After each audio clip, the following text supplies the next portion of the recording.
चलिए गाइस, एक सवाल का जवाब दीजिए। सवाल यह है कि जब बच्चा पैदा होता है तो पैदा होते ही वो कितने साल का हो जाता है। अब आप लोग कहोगे कि क्या बचकाना सवाल है, अभी तो बच्चा पैदा ही हुआ है तो साल की बात कहां से आ गई। आप अपनी जगह ठीक हो सकते हैं, लेकिन सवाल बचकाना नहीं है। क्यों, मैं आपको बताता हूं। मैं बात कर रहा हूं यहां पर साउथ कोरिया में जन्मे बच्चों की। क्या आपको पता है कि साउथ कोरिया में जो बच्चा जन्म लेता है वो पहले दिन ही 1 साल का माना जाता है। अब ऐसा क्यों होता है, उसके पीछे का रीजन है कि वहां के लोगों का यह मानना है कि बच्चे ने 9 महीने पेट में भी निकाले हैं। इसीलिए जब वो पैदा होता है तो बजाय उसे 1 दिन का मानने के वो उसे 1 साल का मानते हैं। क्या ये इंटरेस्टिंग फैक्ट इसके पहले तक आपको पता था? और अगर नहीं पता था तो चैट सेक्शन में जरूर लिखेगा। गाइस, मुझे इंटरेस्टिंग फैक्ट जानने और उसे बताने में बड़ा मजा आता है क्योंकि इससे नॉलेज बहुत बढ़ती है। तो चलो आज इस वीडियो में मैं आप लोगों को एक और इंटरेस्टिंग फैक्ट बताता हूं, लेकिन उससे पहले मेरा एक सवाल है। क्या आप मुझे बता सकते हैं कि पूरी ही दुनिया का सबसे ज्यादा खाया जाने वाला बिस्किट कौन सा है? तो चलो मैं इसका जवाब दे ही देता हूं। इस सवाल का जवाब है पार्ले जी। जी हां गाइस, पार्ले जी, जिसके एक दिन में लगभग 48 करोड़ पैकेट खाए जाते हैं। यानी कि जितने देर में आपने ये वीडियो देखा है उतनी ही देर में लगभग 20,000 पैकेट पार्ले जी के खुल चुके होंगे।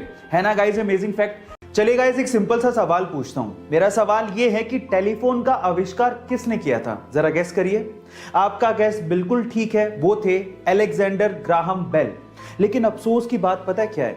अफसोस की बात यह है कि जिस टेलीफोन का आविष्कार ग्राहम बेल ने किया था उसका उपयोग वो अपने ही घर पे अपनी मां से और अपनी पत्नी से बात करने के लिए नहीं कर सकते थे।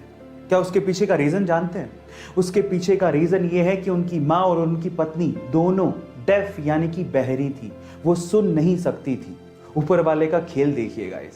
क्या आपको इसके पहले तक ये बात पता थी? और अगर नहीं पता थी तो चैट सेक्शन में जरूर लिखिएगा। एक बार एक बच्चे ने चिड़िया को कीड़े मकोड़े खाते देखा तो उसे लगा कि उड़ने के लिए कीड़े मकोड़े खाना जरूरी होता होगा।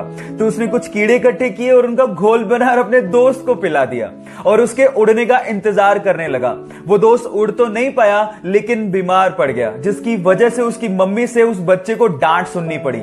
पर किसी को क्या पता था कि एक दिन ये सनकी लड़का विश्व विख्यात वैज्ञानिक बनेगा।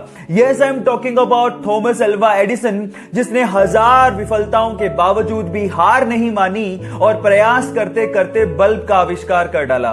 उनके हिसाब से सफलता निश्चित है अगर आप एक बार और प्रयास करो तो।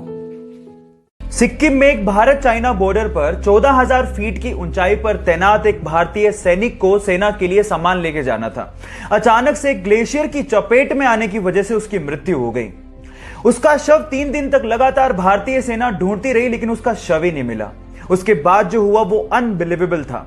कहा ऐसा जाता है कि उस सिपाही ने अपने एक साथी के सपने में आके बताया कि उसका शव कहां है। अगले दिन सुबह जब उसके शव को ढूंढा गया तो ठीक उसी जगह पर उसका शव मिला। जी हां, मैं बात कर रहा हूं बाबा हरभजन सिंह की। और गाइस, कहा तो यह भी जाता है कि आज भी उनकी आत्मा भारतीय चाइनीज बॉर्डर पर हमारे देश की रक्षा कर रही है। और वहां पर चीन और भारतीय सैनिकों के बीच में जब भी कोई मीटिंग होती है तो उनके लिए एक स्पेशल चेयर छोड़ी जाती है।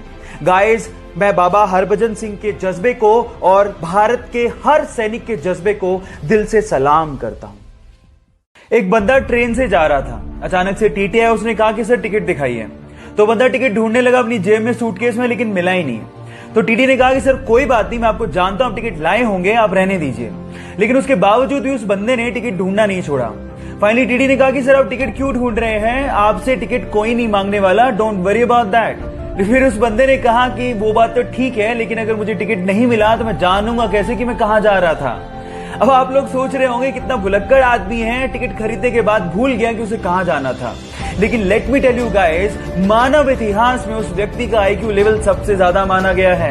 Yes, I am talking about Albert Einstein, जो अपनी theory of relativity and E=mc² जैसी इक्वेशंस के लिए विश्व विख्यात हैं। बात अजीब है लेकिन सच है।